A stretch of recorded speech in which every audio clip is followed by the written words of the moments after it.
రోమీలకు రాసిన పత్రిక 9వ అధ్యాయము 5వ వచనాన్ని చదువుదాం. మనకు పరిచయమైన వచ్చిన భాగమే ఇది.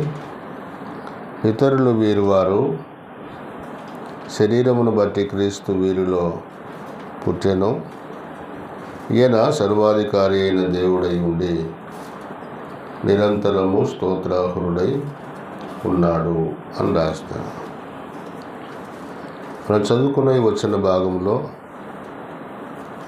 ప్రభు అయిన యేసుక్రీస్తు వారు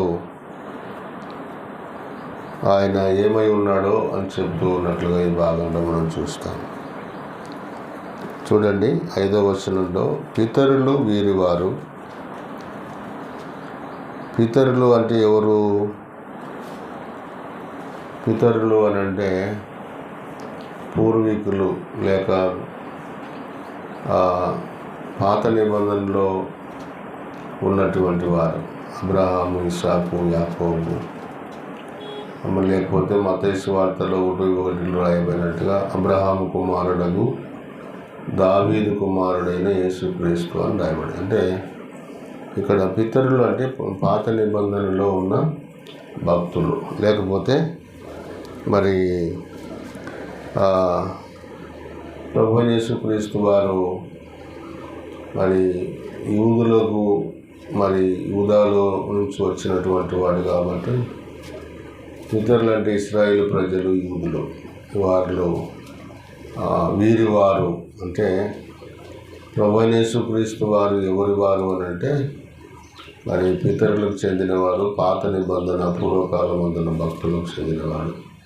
లేకపోతే లేఖనాలలో ఆయన గురించి, మరి యేసు ప్రభు గురించి ఏమైతే చెప్పారో వారందరూ కూడా పితరులు అనే మాట మనం చూస్తాం.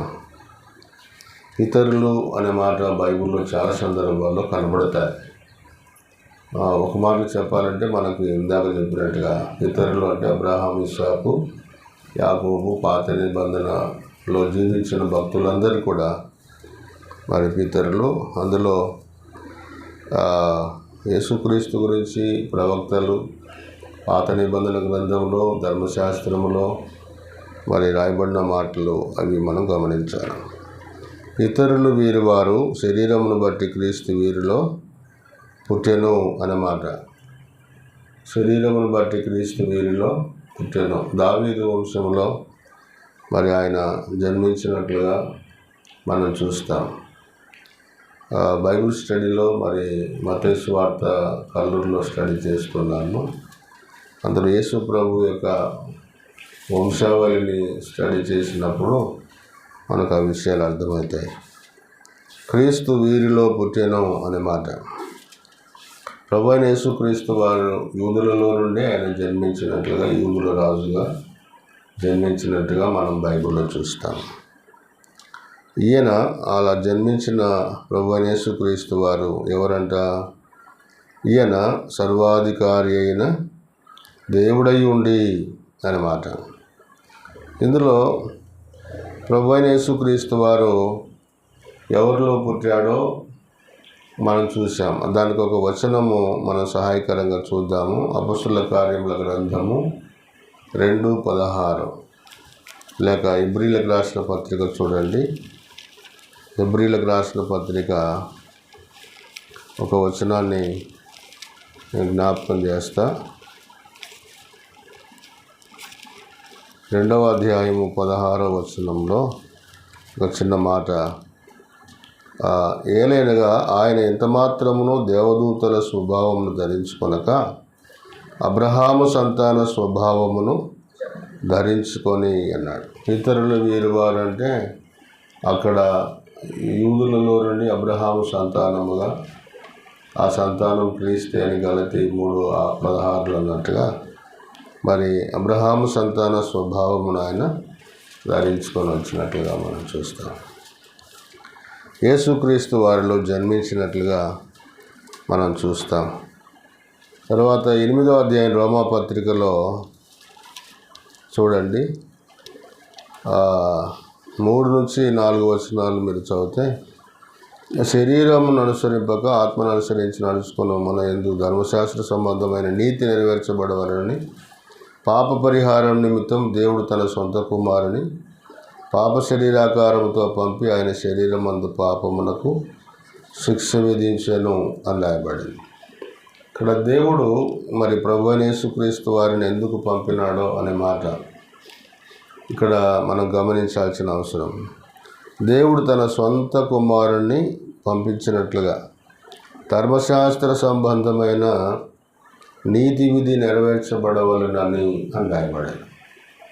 కాబట్టి ఆయన పాప శరీరాకారంతో పంపి ఆయనను శరీరమందు పాపమునకు శిక్ష విధించెను అని రాయబడింది. వాస్తవంగా ఆయన క్రమము వరుస చూసినప్పుడు ఆయన యూదుల కొరకు జన్మించాడు, యూదుల కొరకు ఆయన జీవించాడు. కానీ అయితే మన వరకు వచ్చినప్పుడు మనము యూదులము కాదు, కానీ మనము అన్యులం, దేవుని ఎరగని వారము, దేవుని మరి నిబంధనలు లేని వారం. ఒకసారి చూడండి ఆ మాట. మనం ఎవరమో ఎఫెసీయులకు రాసిన పత్రిక 12వ అధ్యాయం 2వ అధ్యాయం 12వ వచనంలో, ఆ కాలమందు ఇశ్రాయేలుతో సహపౌరులు కాక పరదేశులను వాగ్దాన నిబంధనలో లేని పరజనులను నిరీక్షణ లేని వారును లోకమందు దేవుడు లేని వాడనయుండి క్రీస్తుకు దూరస్తులై ఉంటుంది అని రాయబడింది. అంటే వాళ్ళతో యూదులతో మన సహపౌరులము కాదు, మనము అన్యులమై ఉన్నాం. వాగ్దాన నిబంధన లేని పరజనులము, నిరీక్షణ లేని వారం, యూదులు కాని వారే అన్యులు.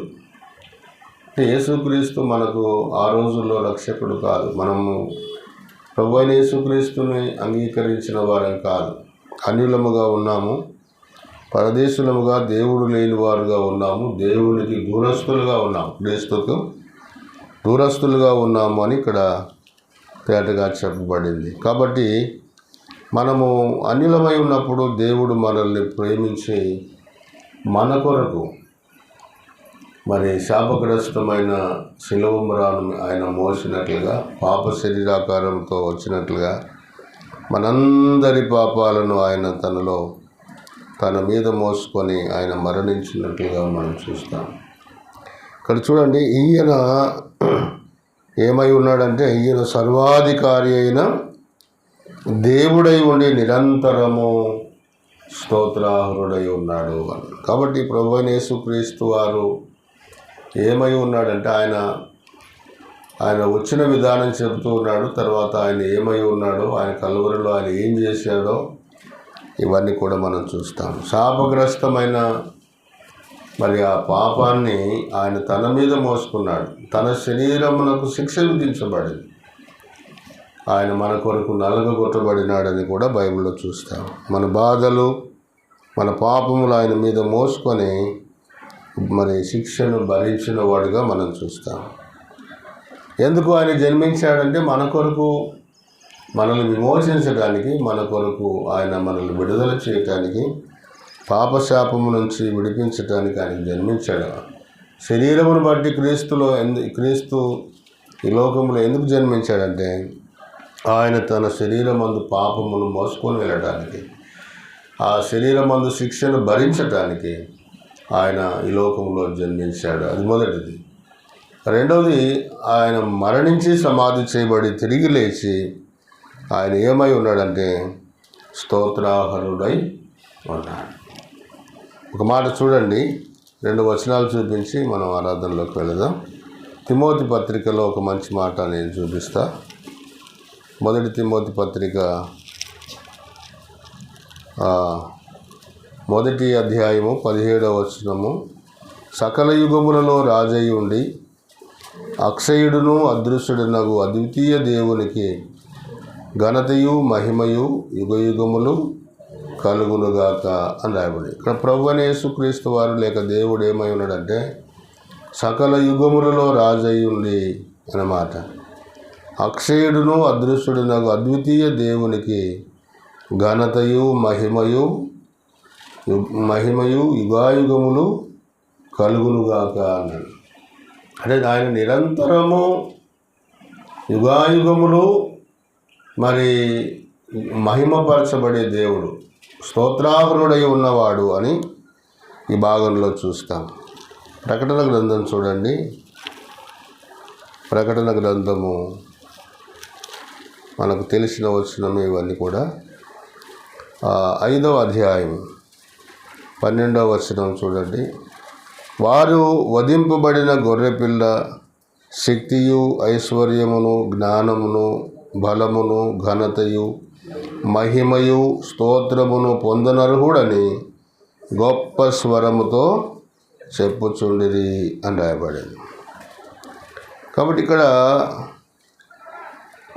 కింది వచనం కూడా 13 మధ్యలో చూస్తే, సింహాసనాసీనుడైన వానికిని, తర్వాత గొర్రెపిల్లకును స్తోత్రమును, ఘనతయు, మహిమయు, ప్రభావమును యుగయుగములు, చూడండి, నిరంతరము స్తోత్రార్హుడై ఉన్నాడనే మాటకు నేను గుర్తు చేస్తున్నాను.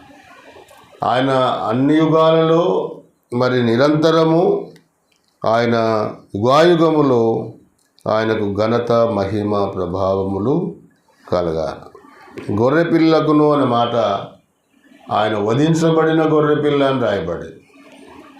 కాబట్టి ఆయన హెచ్చించబడిన వాడు, ఆయన సర్వాధికారి అయిన దేవుడై ఉన్నవాడు.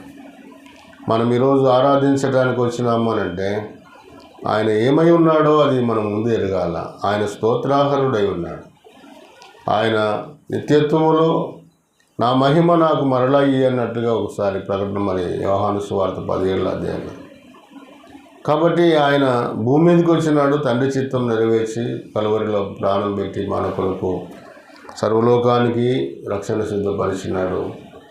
ఆయన మరణించి తిరిగి లేచి ఆయన అన్ని నామముల కంటే హెచ్చైన నామం గలవాడుగా, స్తోత్రార్హుడుగా, యుగాయుగములు నిరంతరము మరి ఘనత, మహిమ, ప్రభావమును పొందనర్హుడుగా ఈ భాగంలో మనం చూస్తాం.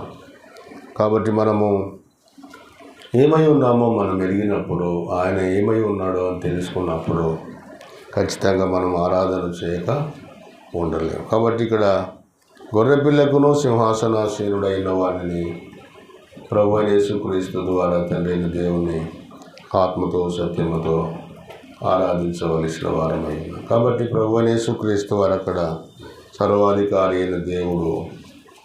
ఆయన ప్రభువైన యేసుక్రీస్తు వారు శరీరాన్ని బట్టి యూదులలో జన్మించాడు.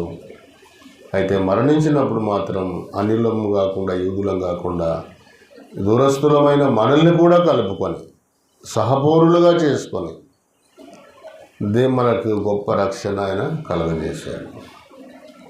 ఒక మాట తీతు పత్రికలో ఏముందంటే, మహాదేవుడు మనకు రక్షకుడు అయినాడు అని రాయబడింది. కాబట్టి ఆ గొప్ప దేవుణ్ణి, తండ్రి దేవుణ్ణి ఆత్మతో సత్యముతో మనము ఆరాధన చేద్దాం. తల నుంచి